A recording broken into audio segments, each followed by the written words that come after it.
नमस्कार दोस्तों, नायक career classes में आप सभी का एक बार पुनः स्वागत है।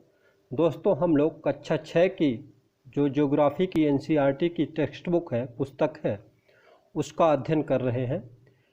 इसके पहले के 2 वीडियो में हमने पहले वीडियो में सौर मंडल में पृथ्वी और दूसरे में ग्लोब अक्षांश एवं देशांतर इसके बारे में पढ़ा। आज हम तीसरे चैप्टर जो पृथ्वी की गतियाँ इसका अध्ययन करेंगे। तो आइए दोस्तों शुरू करते हैं। दोस्तों, जैसा कि आप जानते हैं, पृथ्वी की गति 2 प्रकार की होती है। पृथ्वी की जो गति होती है ये 2 प्रकार की होती है, इसको आपको याद रखना है। पहली होती है घूर्णन और दूसरी होती है परिक्रमण। जो घूर्णन गति होती है यह पृथ्वी अपनी अक्ष पर ही घूमती रहती है, और जो परिक्रमण होता है यह सूर्य के चारों ओर पृथ्वी चक्कर लगाती है। तो पृथ्वी का अपने अक्ष पर घूमना घूर्णन कहलाता है, इसको घूर्णन कहते हैं। और सूर्य के चारों ओर एक स्थिर कक्ष में पृथ्वी की गति को परिक्रमण कहते हैं। ठीक है, आओ कुछ करके सीखें। अब इसी को आइए हम सीखते हैं। पृथ्वी को दर्शाने के लिए एक गेंद ले तथा सूर्य को दर्शाने के लिए एक जलती हुई मोमबत्ती ले लें। गेंद पर शहर यक्ष को दर्शाने के लिए या दिखाने के लिए निशान लगाइए। अब गेंद को इस प्रकार रखें कि शहर यक्ष में अंधेरा हो। ठीक है, गेंद को अब बाएं से दाएं घुमाइए। जैसे ही आप गेंद को थोड़ा घुमाते हैं तो शहर में सूर्योदय होगा। अगर गेंद को आप घुमाना जारी रखते हैं तो बिंदु यक्ष धीरे धीरे सूर्य से दूर चला जाता है, यह सूर्यास्त हो जाएगा। ठीक है, तो इसी को बताया गया है। देखिए, पृथ्वी का अक्ष एक काल्पनिक रेखा है। जो पृथ्वी का अक्ष है यह एक काल्पनिक रेखा है। ठीक है, इसके कक्षीय सतह से 66.5 डिग्री का कोण बनाती है। जो एक काल्पनिक पृथ्वी का अक्ष जो एक काल्पनिक रेखा है यह इसके कक्षीय सतह से 66.5 डिग्री का कोण बनाती है। वह समतल जो कक्ष के द्वारा बनाया जाता है उसे कक्षीय समतल कहते हैं। ठीक है, पृथ्वी सूर्य से प्रकाश प्राप्त करती है। पृथ्वी को पिछले वीडियो में ही हमने पढ़ा था कि पृथ्वी जो है ये ग्रह है और इसको जो है प्रकाश सूर्य से प्राप्त होता है। तो पृथ्वी सूर्य से प्रकाश प्राप्त करती है। पृथ्वी का आकार गोले के समान है, इसलिए यह समय में सिर्फ इसके आधे भाग पर ही सूर्य की रोशनी प्राप्त होती है। अभी आगे हम चित्र में देखेंगे। सूर्य की ओर वाले भाग में दिन होता है, यानी जिधर सूर्य होता है उधर दिन होता है, और जो दूसरा भाग होता है उधर अंधेरा होता है, यानी कि तब रात उधर हो जाती है। जबकि दूसरा भाग जो सूर्य से दूर होता है, यानी सूर्य के पीछे की तरफ होता है, वहाँ रात होती है। ग्लोब पर वह वृत्त जो दिन तथा रात को विभाजित करता है उसे प्रदीप्त वृत्त कहते हैं। तो ग्लोब पर वह वृत्त जो दिन तथा रात को विभाजित करता है उसे प्रदीप्त वृत्त कहते हैं। यह वृत्त अक्ष के साथ नहीं मिलता है, जैसा कि आप चित्र 3.2 में देख सकते हैं। पृथ्वी अपने अक्ष पर एक चक्कर पूरा करने में 24 घंटे का समय लेती है, यानी कि ये अक्ष है पृथ्वी का और इसी पे घूम करके एक चक्कर पूरा करने में पृथ्वी को 24 घंटे का समय लगता है। घूर्णन के समय काल को, घूर्णन के जो समय काल, घूर्णन में जितना समय लगता है उसको पृथ्वी दिन कहा जाता है। घूर्णन का जो समय काल है उसको पृथ्वी दिन कहा जाता है। यह पृथ्वी की दैनिक गति है, यानी पृथ्वी एक दिन में इतनी गति करती है। चलिए और आगे बढ़ें। अब देखिए यहाँ चित्र है। पृथ्वी के अक्ष का झुकाव तथा कक्षीय समतल यहाँ बताया गया है। ये देखिए, जैसे कि ये एक, यहाँ देखिए, यह मान लीजिए कि ये एक वृत्त है। यह विषुवत वृत्त आपका हो गया। ठीक है, यहाँ पे कर्क रेखा हो गई, ये आपकी मकर रेखा हो गई। अब देखिए, पृथ्वी का जो कक्षीय समतल है वो इस तरह से है। अब ये विषुवत वृत्त, इसको जो सीधे इस तरह से, ये कक्षीय समतल हो गया, पृथ्वी का कक्षीय समतल हो गया। ठीक है, और पृथ्वी के कक्षीय समतल पर लंब, और यहाँ से अगर यहाँ पे है तो पृथ्वी के कक्षीय समतल पर ये जो है ये पृथ्वी के कक्षीय समतल पर लंब हो गया। ये उत्तरी ध्रुव हो गया। यहाँ से अगर हम डालें तो ये उत्तरी ध्रुव, ये दक्षिणी ध्रुव हो जाएगा। ठीक है, चलिए और आगे बढ़ें। अब देखिए, अगर पृथ्वी घूर्णन न करे, पृथ्वी अपने अक्ष पे घूर्णन न करे तो क्या होगा? तो दिन और रात का होना कैसे संभव होगा देखते हैं। अगर पृथ्वी घूर्णन नहीं करे तो क्या होगा? तो सूर्य के तरफ वाले पृथ्वी के भाग में हमेशा दिन होगा, जिसके कारण उस भाग में गर्मी लगातार पड़ेगी, जबकि दूसरे भाग में हमेशा अंधेरा रहेगा एवं पूरे समय ठंड पड़ेगी।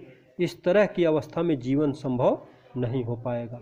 ठीक है, यानी कि जो भाग सूर्य के प्रकाश में वहाँ केवल दिन ही रहेगा और जो भाग सूर्य के प्रकाश के दूसरी तरफ है उधर अंधेरा रहेगा, यानी कि रात बनी रहेगी।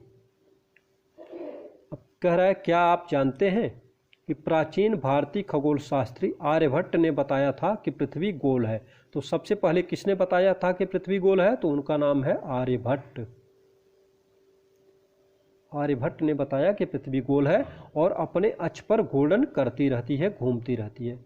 पृथ्वी की एक और गति है। पृथ्वी की जो दूसरी गति है वो सूर्य के चारों ओर एक कक्ष में होती है, यानी कि सूर्य का वह परिक्रमा करती है।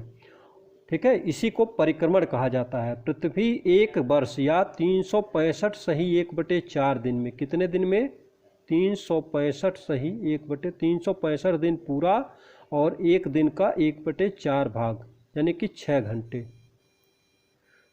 में सूर्य का एक चक्कर लगाती है। हम लोग एक वर्ष 365 दिन को मानते हैं तथा सुविधा के लिए इसमें 6 घंटे को नहीं जोड़ते हैं। ठीक है, तो 365 दिन यानी कि एक वर्ष में पृथ्वी सूर्य का एक चक्कर अपनी कक्षा में लगा लेती है।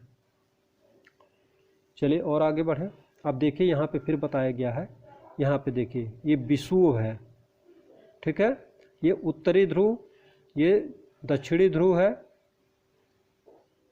ठीक है, अब यहाँ पे देखिए, यहाँ बसंत ऋतु है, विषुव, ये भी विषुव है।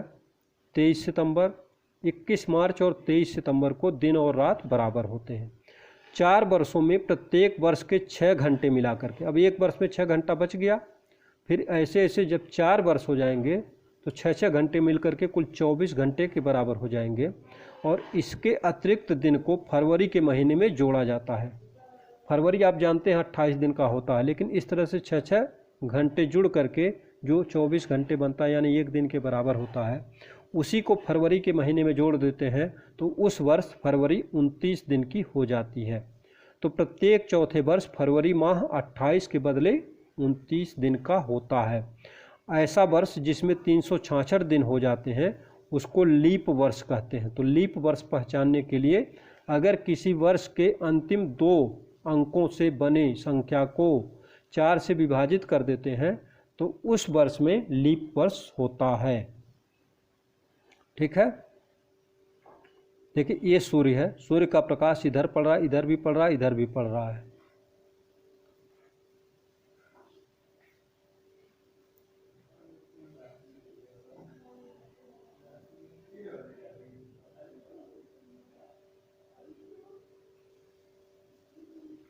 अब देखिए कह रहा है कि चित्र 3.3 से स्पष्ट है कि पृथ्वी दीर्घवृत्ताकार पथ पर सूर्य के चारों ओर चक्कर लगाती है। ध्यान दीजिए कि पृथ्वी पूरे कक्ष में एक ही दिशा में झुकी हुई है। सामान्यतः एक वर्ष को गर्मी, सर्दी, बसंत एवं शरद ऋतुओं में बांटा जाता है। तो वर्ष को गर्मी, सर्दी, बसंत एवं शरद ऋतुओं में बांटा जाता है। ऋतुओं में परिवर्तन सूर्य के चारों ओर पृथ्वी की स्थिति में परिवर्तन के कारण होता है। सूर्य तो स्थिर है, चूँकि पृथ्वी ही घूमती है, तो पृथ्वी की स्थिति में जैसे जैसे परिवर्तन होता है वैसे वैसे ऋतुओं का क्रम आता जाता है। ठीक है, आओ कुछ करके सीखें। क्या आप जानते हैं कि एक दीर्घवृत्त कैसे बनाया जाता है? एक पेंसिल, 2 पिनें तथा एक धागे का छल्ला लीजिए। अब इन पिनों को कागज पर स्थिर कर दें। जैसे कि एक पिन एक धागे से इसे बांध दिया पिन, एक पिन यहाँ लगा दीजिए और इस दूसरी पिन को ऐसे इसके परितः घुमा दीजिए। तो अब इन दोनों पिनों को घेरते हुए धागे के छल्ले को कागज पर रखें। अब पेंसिल से धागे को कसकर तानते हुए पेंसिल को आगे धागे के साथ घुमाते जाइए। अब जो आकृति कागज पर बनेगी वह दीर्घवृत्त हो जाएगी। ठीक है,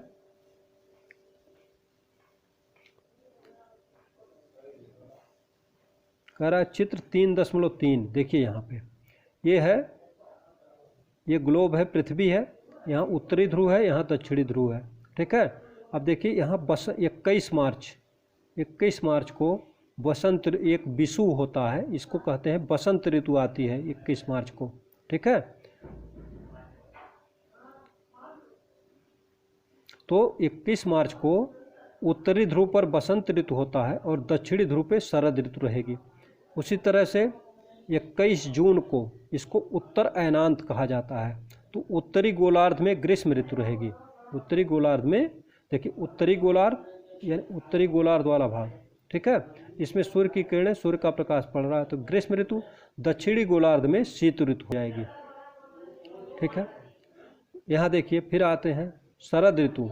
अब जब हम आ जाते हैं 23 सितंबर को, तो उत्तरी गोलार्ध में शरद ऋतु हो जाती है और दक्षिणी गोलार्ध में बसंत ऋतु हो जाती है। ठीक है, फिर आए अगर और आगे, उत्तरी गोलार्ध में शीत ऋतु जो है 22 दिसंबर को, इसको दक्षिण अयनांत कहा जाता है। उत्तरी गोलार्ध में शीत ऋतु रहती है और दक्षिणी गोलार्ध में ग्रीष्म ऋतु होती है। ठीक है, चलिए और आगे बढ़ते हैं।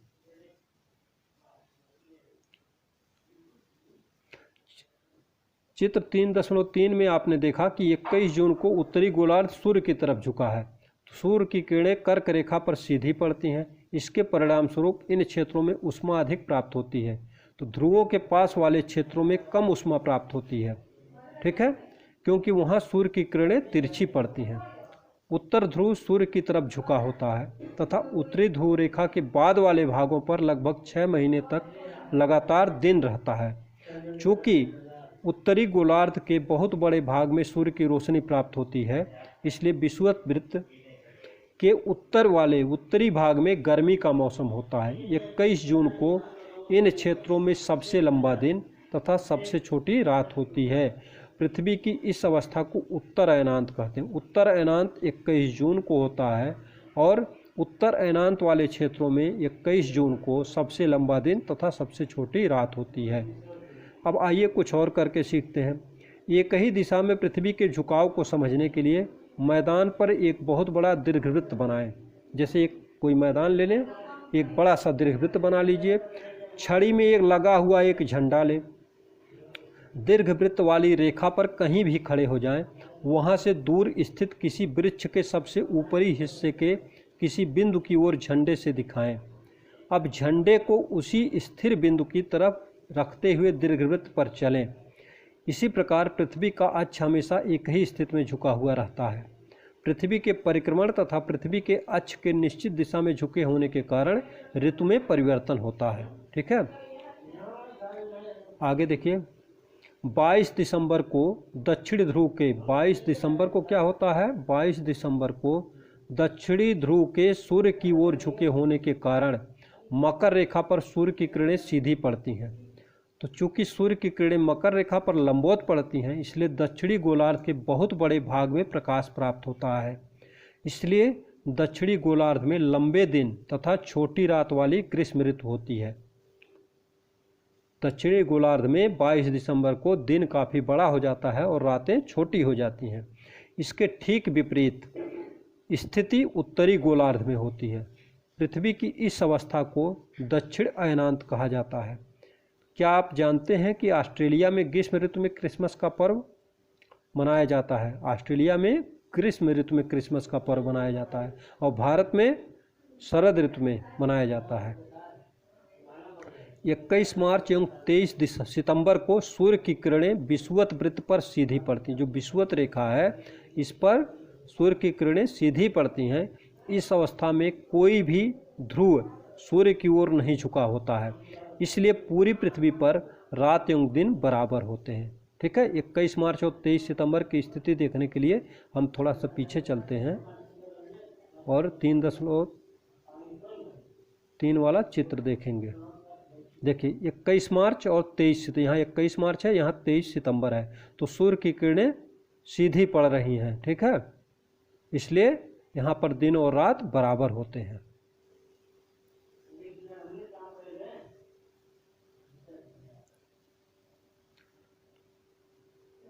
इस अवस्था में कोई भी ध्रुव सूर्य की ओर नहीं झुका होता है, इसलिए पूरी पृथ्वी पर रात एवं दिन बराबर होते हैं। इसे ही विषुव कहा जाता है। यानी कि 21 मार्च और 23 सितंबर ये दोनों तिथियां विषुव कही जाती हैं, यानी कि 21 मार्च और 23 सितंबर को विषुवत वृत्त पर भूमध्य रेखा पर इक्वेटर पर सूर्य की किरणें सीधी पड़ती हैं और दिन और रात बराबर होते हैं। 23 सितंबर को उत्तरी गोलार्ध में शरद ऋतु होती है। 23 सितंबर को उत्तरी गोलार्ध में शरद ऋतु होती है। क्यों? क्योंकि जो विषुवत रेखा पर सीधी किरणें पड़ रही हैं तो बाकी भाग पे तो पड़ नहीं रही हैं, इसलिए वहाँ पे शरद ऋतु होती है, जबकि दक्षिणी गोलार्ध में बसंत ऋतु होती है। ठीक है, लेकिन 21 मार्च को स्थिति इसके विपरीत होती है, जब उत्तरी गोलार्ध में बसंत ऋतु होता है तथा दक्षिणी गोलार्ध में शरद ऋतु होती है, यानी कि 21 मार्च और 23 सितंबर की स्थिति बदल जाती है। इस प्रकार स्पष्ट है कि पृथ्वी के घूर्णन एवं परिक्रमण के कारण दिन एवं रात तथा ऋतुओं में परिवर्तन होता है। ठीक है, तो पृथ्वी के घूर्णन के कारण दिन एवं रात होता है तथा परिक्रमण के कारण ऋतुओं में परिवर्तन होता है। पृथ्वी के अक्ष का झुकाव कोण क्या है? पृथ्वी के अक्ष का झुकाव कोण जो होता है वो पृथ्वी का समतल होता है। घूर्णन एवं परिक्रमण को परिभाषित करें। घूर्णन जो होता है ये पृथ्वी अपने अक्ष के परितः करती है, अक्ष पर ही करती है, जो 24 घंटे में पूरा हो जाता है, जबकि परिक्रमण पृथ्वी सूर्य के चारों ओर एक निश्चित कक्षा में करती है और यह 365 सही 1/4 दिन यानी 365 दिन और 6 घंटे में पूरा होता है। लीप वर्ष क्या है? जैसे कि देखिए, पृथ्वी सूर्य का एक चक्कर लगाने में 365 दिन और 6 घंटे लगाती है, तो एक वर्ष के 6 घंटे को ऐसे 4 वर्ष ले लेंगे और 6 घंटे जोड़ करके जब 24 घंटे बन जाएगा तो उस 24 घंटे का एक दिन बन जाएगा और उस वर्ष में फरवरी जो है 28 दिन की बजाय 29 दिन की हो जाती है। इसी को लीप वर्ष कहा जाता है। उत्तर एवं दक्षिण अयनांतों में अंतर बताइए। उत्तर अयनांत जो होता है ये 21 जून को होता है और दक्षिण अयनांत 22 दिसंबर को होता है। विषुव क्या है? विषुव जब विषुवत वृत्त पर सूर्य की किरणें सीधी पड़ती हैं, यानी कि उत्तरी और दक्षिण ध्रुव में कोई झुकाव नहीं होता है, तो इसी को 21 मार्च और 23 सितंबर की स्थिति को विषुव कहा जाता है। दक्षिणी गोलार्ध में उत्तरी गोलार्ध की अपेक्षा उत्तर एवं दक्षिण का अयनांत अलग अलग समय में होता है। क्यों? ध्रुवों पर लगभग 6 महीने का दिन एवं 6 महीने की रात होती है। क्यों? ठीक है, तो ध्रुवों पर 6 महीने का दिन होता है, 6 महीने की रात होती है, क्योंकि सूर्य की किरणें जो है विषुवत रेखा पर जब सीधी पड़ती हैं तो जब ध्रुवों पर पहुंचती हैं तो 21 जून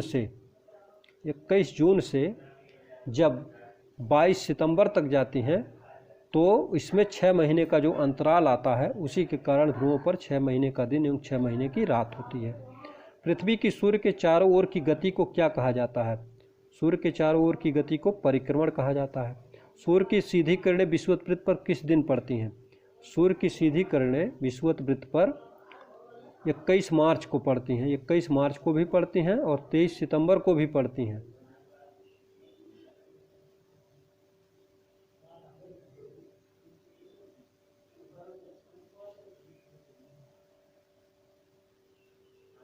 इक्कीस मार्च को पड़ती हैं और 23 सितंबर को पड़ती है, लेकिन 23 सितंबर नहीं दिया है, एक ही तिथि दी है, तो आपका 21 मार्च हो जाएगा। गर्मी में क्रिसमस का पर्व कहाँ मनाया जाता है? गर्मी में क्रिसमस का पर्व ऑस्ट्रेलिया में मनाया जाता है। ऋतुओं में परिवर्तन पृथ्वी की किस गति के कारण होता है? परिक्रमण के कारण। घूर्णन के कारण दिन और रात और परिक्रमण के कारण ऋतुओं में परिवर्तन होता है।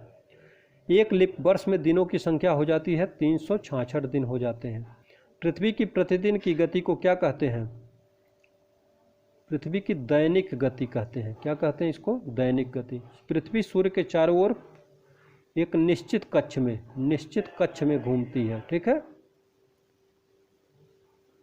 21 जून को सूर्य की किरणें कहाँ पड़ती हैं सीधे? तो विषुवत वृत्त पर सीधी पड़ती हैं। विषुवत वृत्त इसको कहेंगे, इसी को भूमध्य रेखा या इक्वेटर कहते हैं।